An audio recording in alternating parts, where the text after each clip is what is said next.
I'm Jeff Altman, the Big Game Hunter. I'm the head coach for JobSearchCoachingHQ.com. That's a site with curated information that you can watch, listen to, or read that will help you find work more quickly. Someone asked a question that translated into, when is it okay to quit without giving notice? And I'd remembered an article that Liz Ryan had written in the past that dealt with this subject.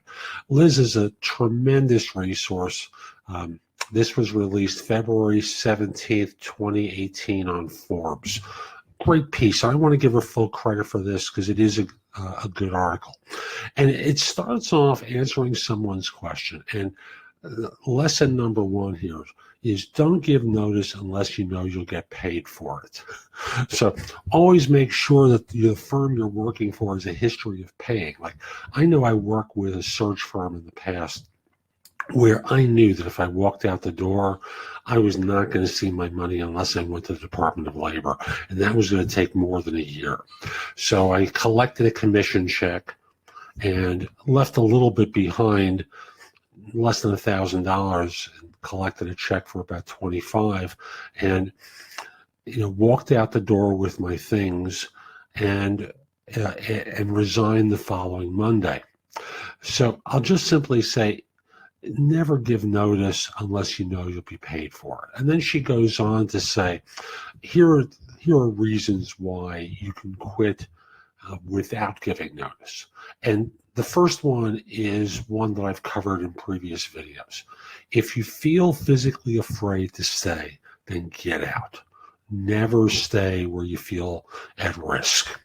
Number two, if you've already seen or heard of an employee in your company being walked out the door without the ability to work their last 2 weeks, don't chance it.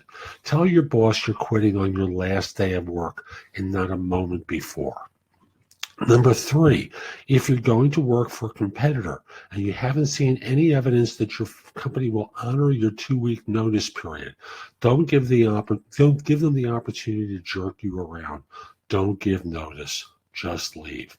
Number four, if you are already in a conflict with your boss and don't want to expose yourself to more abuse at their hands, don't give notice. Ignore the people who tell you it's unprofessional not to give notice. It's unprofessional not to give notice when you work for ethical people, right? When you work for slime balls, like at times I have, the professional thing to do is escape at the first opportunity. Don't give notice if you're hanging on by a thread emotionally and you know that remaining at your job for 2 more weeks will cause you to break down or say things you shouldn't. Great advice. I have seen people decompensate in front of me because they were just under so much stress. They needed to escape, and after they broke down, then they left. You don't have to do that. Just leave.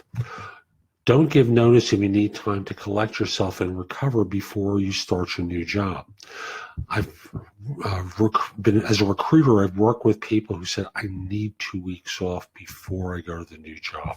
So I'm going to give 2 weeks notice here and start in 2 weeks. I am beat to heck because they were working 90-hour work weeks, and this is going to be the first time they were going to see their family. So they actually want to spend some time with them. Don't give notice if you feel that your boss will punish you for the crime of wanting to work for someone else.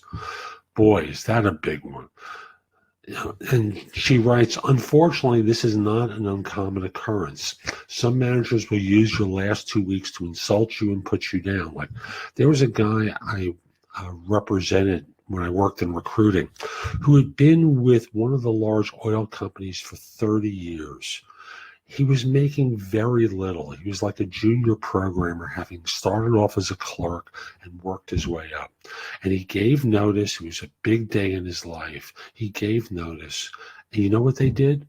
They brought him to a small office with a desk and no phone and told him he was being reassigned to that spot with no work to do for 2 weeks. Tell me, how is that good for him or for the firm? Don't give notice if you don't want to and your new job is ready for you to start right away. Now, this is a tricky one because sometimes what you're doing is just chasing a bright, shiny object. And the idea of the new job may be stronger than the reality of the new job. And, I'm not so sure about this one. That's my personal take.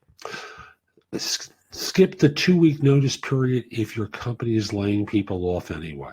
And that's a good one because, frankly, in the last recession, the person who gave notice became one of the new job cuts and saved someone else. So you don't have to do it if there are cuts that are taking place. And rather than holding out those 2 weeks, just walk out the door, okay? And number 10 is, don't give notice if your gut tells you that you'd be foolish to give your boss another reason to mistreat you. Don't do it. Just leave.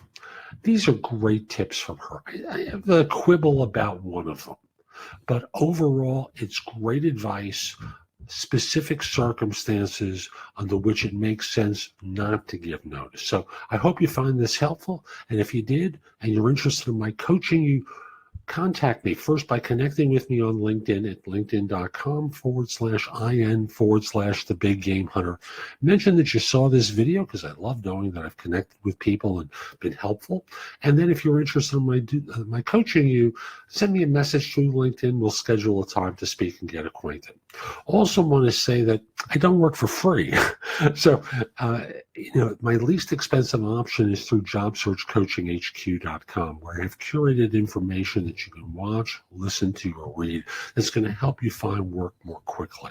Again, that site is JobSearchCoachingHQ.com. If you're interested in my doing a resume and or LinkedIn profile critique, helping you with a salary negotiation, preparing you for interviews, I can help you with that as well. Again, contact me through LinkedIn and I'll send you information about that. Hope you have a great day. Take care.